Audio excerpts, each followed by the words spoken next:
नमस्कार, खबरों की खबर में आपका स्वागत है। पश्चिम बंगाल की मुख्यमंत्री ममता बनर्जी एक बहुत बड़े दलदल में फंसती हुई नजर आ रही है, क्योंकि उनका दाहिना हाथ कहे जाने वाले नंबर 2 पोजीशन का मंत्री पार्थ चटर्जी वो एक ऐसे कांड में फंसा है, एक ऐसे स्कैम में फंसा है जिसके तार धीरे धीरे ममता बनर्जी और टीएमसी के तमाम नेटवर्क की ओर वो अपने आप चलता जाता दिख रहा है।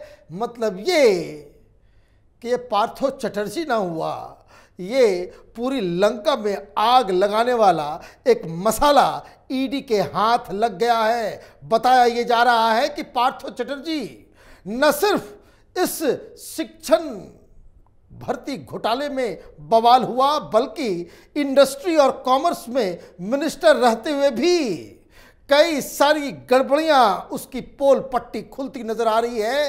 क्योंकि पार्थो चटर्जी और उनकी सखी सहेलियों के पास से ये सिर्फ 21-22 करोड़ का मसला नजर नहीं आ रहा, क्योंकि ईडी के हाथ उस तरह के दस्तावेज मिले हैं जिससे मालूम चल रहा है कि ये शख्स अब तक 100 करोड़ से ज्यादा भ्रष्टाचार कर चुका है और ये पैसा कहां छिपाया है, कहां भेजा है, कौन से फ्लैट्स को खरीदे हैं, ईडी इसकी पूरी तहकीकात कर चुकी है। डिटेल्स आते ही कैपिटल टीवी आपको बताएगा कि किस हिसाब से नंगा नाच चल रहा था, खुली छूट मिली हुई थी लूट के लिए ममता बनर्जी के रिजीम में।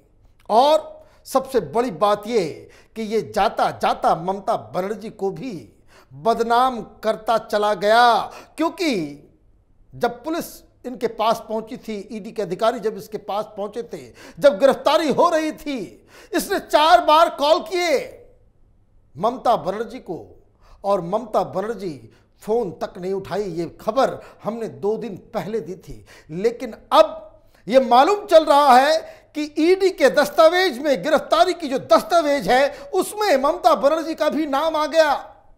दरअसल इस प्रोसेस को समझिए कि जब भी ईडी या कोई पुलिस अधिकारी किसी को गिरफ्तार करता है तो he is allowed to make 1 phone call.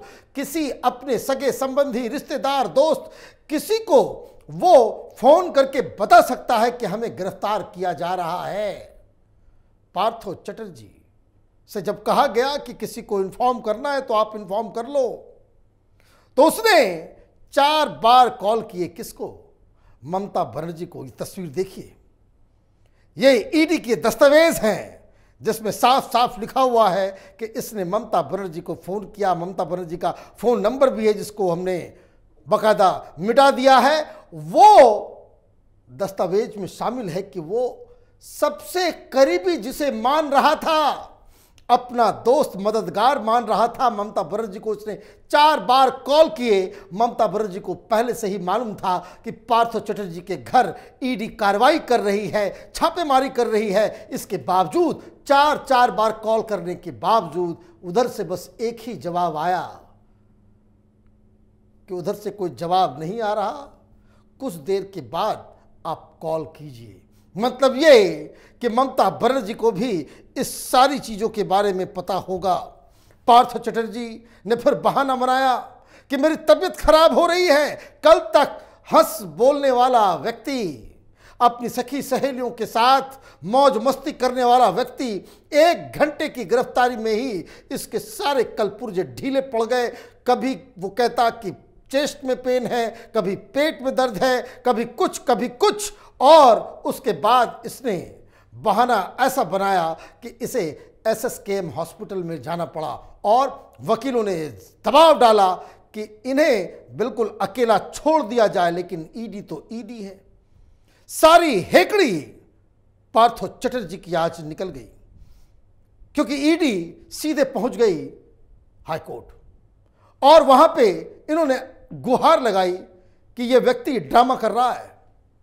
हमें अच्छी तरह से मालूम है इसकी तबीयत खराब नहीं है, लेकिन यह हाई प्रोफाइल व्यक्ति है, यह कह रहा है कि हमारी तबीयत खराब है, तो हम इस बात की गारंटी लेते हैं कि हम देश के बेहतर से बेहतर डॉक्टर और हॉस्पिटल से इसका इलाज करवाएंगे। लेकिन यह एसएसकेएम हॉस्पिटल जो बंगाल की सरकार के द्वारा संचालित है, सरकारी अस्पताल है ये, इससे हटा के हम आर्मी के एक हॉस्पिटल जो कमांड हॉस्पिटल कलकत्ता का बहुत फेमस हॉस्पिटल है वहां शिफ्ट करना चाहते हैं।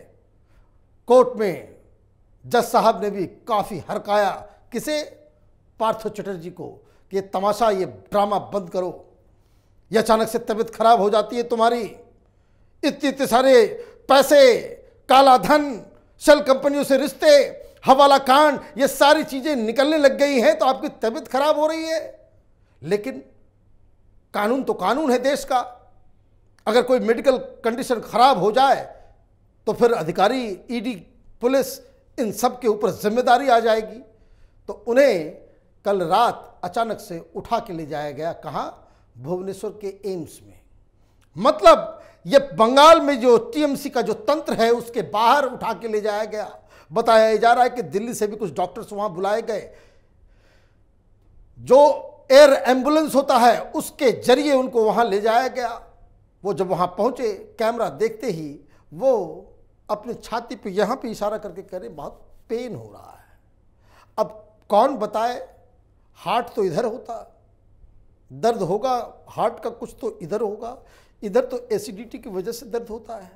लेकिन खैर ये अंदर गए, तमाम तरह के जितनी भी बीमारियां बता सकते थे सब बीमारी बताई गई और एम्स के डॉक्टर्स ने इनका पूरा स्टडी किया, जांच की गई और उसके बाद तो डॉक्टर्स ने कहा कि ये व्यक्ति पूरी तरीके से स्वस्थ है, बीमारी का ये ड्रामा कर रहा है और इसे रिलीज किया जाता है। मतलब ये कि इतनी भी तबीयत खराब नहीं कि इसे ऑब्जर्वेशन में रखा जाए। और डॉक्टर्स ने पूरी रिपोर्ट बनाकर वो हाईकोर्ट को भेज दिया गया। अब भुवनेश्वर में है ये पार्थो चटर्जी साहब, वीडियो कॉन्फ्रेंसिंग के जरिए जज साहब के सामने वो प्रस्तुत होंगे, फिर डांट लगेगी, फिर कहा जाएगा कि भाई आप तमाशा कर रहे हो। लेकिन इस तमाशा के चक्कर में क्या उन्होंने कर डाला है इनको समझ में नहीं आ रहा। जो व्यक्ति अभी पूछताछ शुरू भी नहीं हुई, 2 दिन की हिरासत दी गई थी, पूछताछ करके आपको वापस कोर्ट में जाते, बेल के लिए अप्लाई करते और अगर ईडी फिर से हिरासत की मांग करती तो उसको अपोज करते। लेकिन आपने 2 दिन बर्बाद कर दिए ये ड्रामेबाजी में। तो ईडी के पास अब ग्राउंड भी बन गया कि हमें और पूछताछ की आवश्यकता है। और इधर इनकी सहेली अर्पिता मुखर्जी भी अलग अलग केसेस में फंसती चली जा रही है, कई सारे खुलासे हो रहे हैं इनके बारे में। तो अब इनसे पूछताछ का सिलसिला फिर से शुरू होगा। लेकिन इन सब के बीच राजनीति की दृष्टि से अगर आप देखें तो ममता बनर्जी ने इस पूरे केस से अपने आप को ऐसे बाहर निकाला है जैसे चाय से मक्खी आप बाहर निकालते हो। ममता बनर्जी ने पार्थ चटर्जी को टीएमसी के पूरे इस तमाम नेटवर्क से बाहर कर दिया। कोई कंसल्टेशन नहीं, कोई बयान नहीं, कोई बातचीत नहीं। ये ममता बनर्जी का ओरिजिनल पॉलिटिक्स करने का तरीका नहीं है। किसी एक व्यक्ति, जान पहचान के भी व्यक्ति के ऊपर कोई सेंट्रल एजेंसी अगर काम करती तो ये बवाल मचा देती थी। लेकिन पार्थो में ऐसा क्या हुआ कि ममता बनर्जी ने पूरी तरीके से अपना दामन इस पूरे स्कैम से खींच लिया। हर टीएमसी के लीडर को यह हिदायत दे दी गई है कि इस केस के बारे में कोई कुछ नहीं बोलेगा। पार्टी दो फाड़ में बढ़ चुकी है। यंग लीडर्स जो हैं वो कह रहे हैं कि पार्थ चटर्जी को मंत्रालय से तुरंत हटाना चाहिए। इस व्यक्ति की वजह से टीएमसी की बड़ी बदनामी हो रही है, कई सारी बातें हो रही है। लेकिन दिल्ली के पावर कॉरिडोर्स में कुछ और ही बातें चल रही है। बातें ये हो रही है कि शायद असम के मुख्यमंत्री हेमंत बिस्व शर्मा और ममता बनर्जी, अभिषेक बनर्जी के साथ कुछ इस तरह की डीलिंग्स हुई है कि जिसका नतीजा ये है कि ममता बनर्जी के अचानक 3-4 फैसले उल्टे पड़ रहे हैं। मतलब ये राष्ट्रपति के चुनाव में ममता बनर्जी ने विपक्षी एकता से अपने आप को अलग कर लिया। उपराष्ट्रपति के चुनाव में एब्स्टेन कर रही है। एक तरीके से उपराष्ट्रपति के चुनाव की घोषणा पहले ही हो गई। इतने सारे एमपीज अगर वापस चले जाएंगे विपक्षी खेमे से, भारतीय जनता पार्टी का उम्मीदवार तो वैसे ही जीत जाएगा, कोई कंपटीशन ही नहीं होगा। और उसके बाद इस तरह की कार्रवाई पार्थ चटर्जी के ऊपर हो रही है और ममता बनर्जी इस पे कुछ बयान भी नहीं दे रही, अपने आप को पूरी तरीके से अलग कर लिया है। लेकिन दिल्ली में इस बात की चर्चा हो रही है कि शायद अमित शाह और ममता बनर्जी के बीच कोई अंडरस्टैंडिंग, कोई समझौता हुआ है, जिसके तहत भारतीय जनता पार्टी को बंगाल के अंदर खुले रूप से ऑपरेट करने, पॉलिटिकल किलिंग्स को बंद करने, साथ ही साथ जो पार्टी तोड़कर बीजेपी के नेताओं को टीएमसी में जो लाने का जो सिलसिला है उस पर रोक लगे और इसके बदले केंद्र सरकार उनके भतीजे अभिषेक बनर्जी को अभय दान देगी, उनके खिलाफ कार्रवाई नहीं होगी। कोयला घोटाला में वैसे भी इनका नाम आ रहा है। अब ये तो चर्चाएं हैं, इसमें कितनी हकीकत है, कितना सच्चाई है, ये तो आगे आने वाले दिनों में पता चलेगा।